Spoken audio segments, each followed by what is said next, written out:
Tradisi budaya Jawa lama yang dimodifikasi viral sampai saat ini, Wali Songo. Memodifikasi tradisi budaya Jawa lama. Masyarakat Jawa yang pada saat itu mempunyai tradisi budaya yang cukup kental, membuat ajaran Islam sulit untuk diterima. Oleh sebab itu, Sunan Muria yang mempunyai toleransi tinggi juga memodifikasi tradisi lama Jawa kuno dengan ajaran Islam. Jadi, dapat dikatakan jika Sunan Muria tidak berdakwah secara hitam putih. Ia melakukan akulturasi budaya Jawa dengan ajaran Islam. Salah satu strateginya yaitu dengan memodifikasi tradisi sesajen. Masyarakat Jawa yang pada waktu itu kebanyakan menganut agama Hindu, Buddha, dan juga animisme diajarkan untuk tidak lagi mempersembahkan makanan kepada roh para leluhurnya, tapi membagikan makanan kepada tetangga yang ada di sekitarnya. Oleh sebab itu, jika ada orang yang punya hajat, maka mereka bisa mengumpulkan tetangga dan mendoakan para leluhur bersama dengan cara Islam. Masyarakat setempat pada saat itu menamainya dengan tradisi kenduri. Tradisi tersebut sekarang lebih dikenal dengan istilah kirim doa yang dilakukan sebelum bulan Ramadan, sebelum acara pernikahan, sampai sebelum melakukan acara besar lainnya. Tujuannya sendiri yaitu masih sama, mendoakan para leluhur atau sanak saudara yang telah meninggal dunia.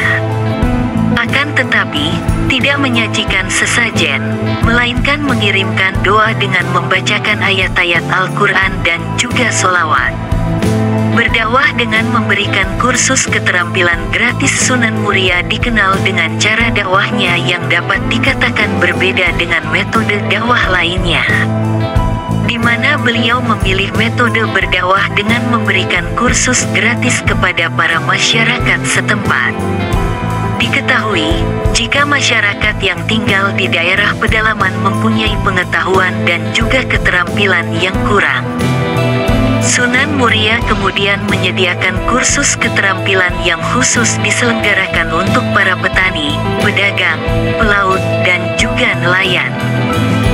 Di kursus tersebut, nantinya masyarakat akan diberikan pengetahuan tentang bagaimana cara bercocok tanam, bagaimana cara berdagang, menangkap ikan, membuat perahu, dan lainnya. Setelah mengajarkan kursus secara gratis mengenai keterampilan tersebut, kemudian Sunan Muria akan mengajarkan ajaran Islam kepada mereka. Dengan membangun kepercayaan dari masyarakat, Sunan Muria dapat lebih mudah untuk menyebarkan ajaran agama Islam di sana. Tak hanya masyarakat yang tinggal di Gunung Muria dan sekitarnya, tapi masyarakat dari luar kota sampai luar Pulau Jawa juga datang menemui Sunan Muria untuk memperoleh kursus gratis tersebut. Itulah yang kemudian membuat Sunan Muria dikenal oleh masyarakat dari luar Jawa Tengah. Sunan Muria berdakwah dengan kesenian. Bentuk perjuangan dari Sunan Muria dalam menyebarkan ajaran agama Islam yaitu dengan berdakwah dan mengkombinasikannya dengan kesenian. Tidak berbeda jauh dengan ayah sekaligus gurunya, yaitu Sunan Kalijaga. Sunan Muria mempunyai kemampuan untuk mendalang seperti ayahnya. Salah satu kisah pewayangan yang kerap dilakukan oleh Sunan Muria adalah Topo Ngeli. Di dalam kisah Topo Ngeli mempunyai tokoh utama yang bernama Dewa Ruci yang mana merupakan empu dari kerajaan Majapahit. Dewa Ruci ini dikisahkan berbaur dengan masyarakat setempat, terlebih rakyat jelata. Dengan berbaur bersama dengan rakyat jelata, Dewa Ruci ini kemudian menjalin hubungan kekerabatan dan meniadakan adanya status sosial. Sebenarnya, beliau juga kerap menggelar pertunjukan wayang hasil dari gubahan ayahnya seperti Dewi Ruci, Semar Ambarang, Dewa Serani, Jamus Kalimasada, Begawan Ciptaning, dan masih banyak lagi. Ketika mendalang, unsur-unsur Islami akan beliau masukkan ke dalam pertunjukan wayang tersebut.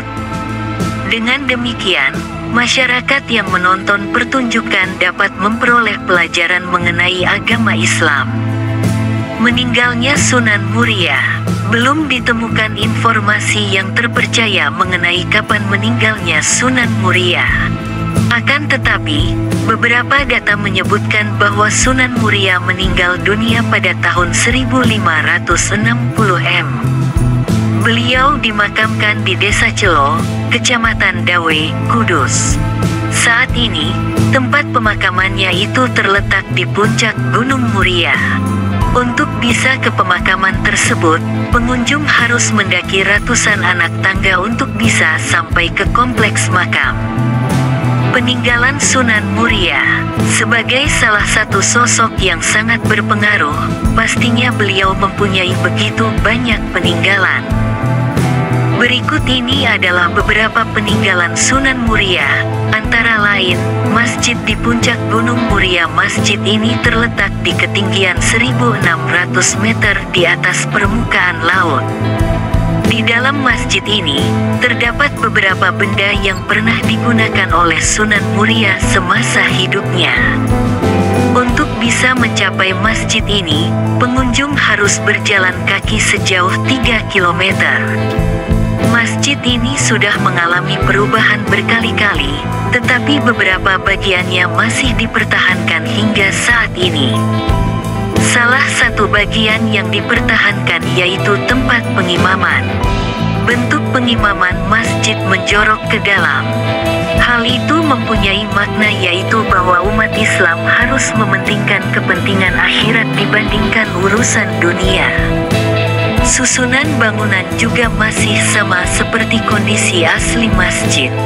Benda lain yang masih dipertahankan yaitu beduk yang terbuat dari kayu jati dengan ukiran naga dan ayam jantan. Situs air gentong ini berada di dekat kompleks pemakaman Sunan Muria, di mana situs ini biasanya dikunjungi saat para pengunjung sudah selesai berziarah. Air dari situs tersebut dipercaya bisa menyembuhkan berbagai macam penyakit aneh yang secara medis tidak bisa disembuhkan. Parijoto. Parijoto merupakan buah yang mempunyai ukuran sebesar kacang tanah, berwarna merah muda ketika masih mentah, dan akan berwarna hitam jika sudah matang, serta mempunyai rasa yang asam. Buah ini mempunyai kandungan gizi yang cukup baik dan cocok untuk ibu yang sedang mengandung. Selain itu, buah ini juga dikatakan sebagai salah satu warisan Sunan Muria. Ibu hamil kerap kali mencari parijot karena dipercaya bisa memberikan kebaikan untuk bayi yang masih ada di kandungan. Pakis Haji. Pakis Haji merupakan tumbuhan yang dipercaya berasal dari kesaktian Sunan Muria. Secara umum, tumbuhan yang satu ini digunakan untuk mengusir tikus. Ketika sedang mengunjungi daerah makam, maka para pengunjung bisa melihat tanaman pakis haji yang dijual di sana. Pakis haji ini mempunyai motif batik jajar genjang yang berwarna coklat. Bagian dasarnya berwarna putih tulang dan agak kecoklatan. Apabila bisa digambarkan, tumbuhan ini sekilas mirip dengan ular piton. Masyarakat percaya bahwa pakis haji ini dapat menyelamatkan sawah yang terancam gagal panen karena wabah tikus. Pada zaman dahulu, tikus-tikus memakan padi yang ada di sawah, kemudian para petani mengadu kepada Sunan Muria. Kemudian, Sunan Muria memberikan ide untuk menggunakan pakis haji sebagai cara melawan hama tikus tersebut.